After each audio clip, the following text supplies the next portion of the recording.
캡슐 형태로 되어 있는 의약품 보신 적 있으시죠? 이 최근에 나오는 캡슐형 의약품은 쉽게 열리지 않거나 한번 열고 나면 다시 닫기 힘들게 만들어져 있습니다. 1980년대 미국을 떠들썩하게 만든 한 사건 때문인데요. 이번 영상에서는 타이레놀 독극물 투입 사건, 시카고 타이레놀 살인 사건이라고도 불리는 이 사건에 대해 이야기해보려 합니다. 1982년 미 전역이 공포에 빠집니다. 바로 며칠 사이로 일리노이주 시카고 일대 인근 거리에 사는 7명이 타이레놀을 복용하고 숨졌기 때문입니다. 이 타이레놀은 당시에도 아스피린의 부작용을 제거한 진통제로 유명세를 날리며 미국 내 진통제 시장 점유율 1위를 차지할 정도로 인기가 높았는데, 이 알약인 정제형과 딱딱한 캡슐 안에 가루가 충진된 캡슐형의 형태, 이 두 가지로 시판이 되고 있었습니다. 1982년 9월 30일 새벽, 시카고 교회 엘크 그로브 빌리지에 사는 12살 소녀 메리 켈러맨은 인후통과 콧물 증상으로 집에 상비 중이던 타이레놀 하나를 복용하고 몇 시간 후 욕실에서 사망한 채 발견이 되었습니다. 이 같은 날 켈러맨 집에서 약 10km 떨어진 곳에서 27세 우편 배달부였던 애덤 야누스 역시 동일한 약을 복용하고 호흡곤란을 호소하며 응급실로 실려왔지만 사망하고 더욱 충격적인 것은 이 애덤 야누스의 사망으로 슬픔에 잠긴 그 동생 부부도 두통 때문에 이 애덤의 타이레놀을 복용한 후에 숨지게 된 것입니다. 이에 지역 소방관들은 이 사망 사건에 의문을 제기하며 사망한 모든 사람들이 사망 직전에 통증으로 타이레놀을 먹었고 모두 호흡곤란 등을 호소하며 사망했다는 공통점을 발견하게 되면서 FBI가 조사에 착수합니다.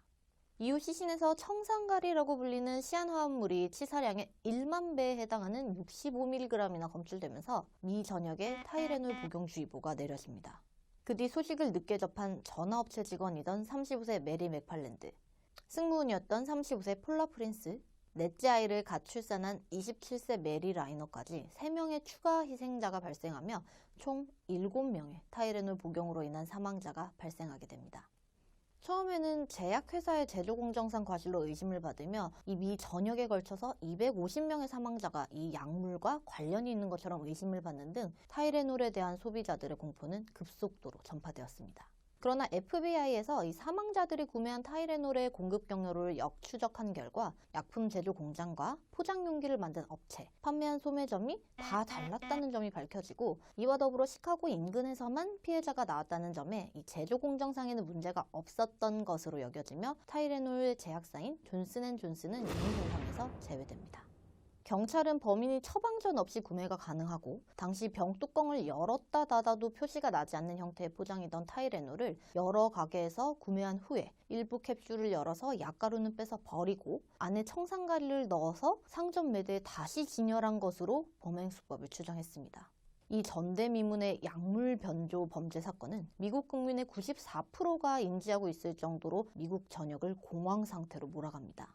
이후 한 달간 270건의 약물 관련 범행이 보고되는 등의 모방 범죄도 급증하게 되죠. 그러나 이 타이레놀 독극물 사건은 불특정 다수를 겨냥한 범죄라 이 범인 특정은커녕 범죄의 동기조차도 가늠할 수 없었는데요. 이러던 찰나에 추가 살인을 막고 싶으면 100만 달러를 보내라는 협박 편지가 존슨앤존슨 본사에 배달되었습니다. FBI에서는 지문 감식을 통해 세무사 출신의 제임스 루이스를 유력한 용의자로 특정하게 되는데요.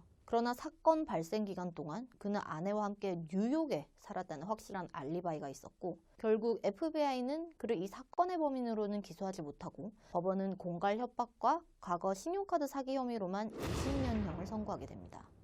루이스는 1995년 12년의 수감생활 끝에 가석방으로 석방이 되지만 FBI에서는 2009년 루이스에 대한 의심을 여전히 거두지 못하고 재수사에 착수했으나 아직도 추가적인 증거들을 찾지 못한 채 종료되며 타이레놀 독극물 사건은 40년 넘게 해결되지 못한 미제 사건으로 남아 있습니다.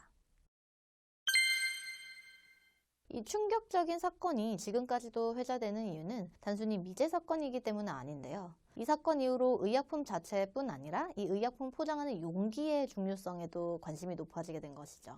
이 사건을 계기로 제품 변조를 미국의 연방범죄로 다루는 속칭 타이레놀법이 제정됐고 2중 3중의 약품 포장도 자리 잡게 되었습니다. 이 현재 의약품을 보면 병이나 약 상자들이 개봉을 하면 반드시 표시가 나도록 실링이 된 변조 방지 포장의 형태를 하고 있고 2중, 3중으로 포장된 약들도 보실 수 있습니다. 또한 캡슐도 손쉽게 열지 못하거나 열린 후 다시 닫기 힘든 형태로 고안되기도 하는데요. 이는 단순히 약물이 공기나 빛에 의해서 변질되는 것을 방지하는 것뿐 아니라 이 의약품에 이물을 주입하여 범죄 등의 수단으로 이용할 수 없도록 신경을 쓰게 된 덕분이죠.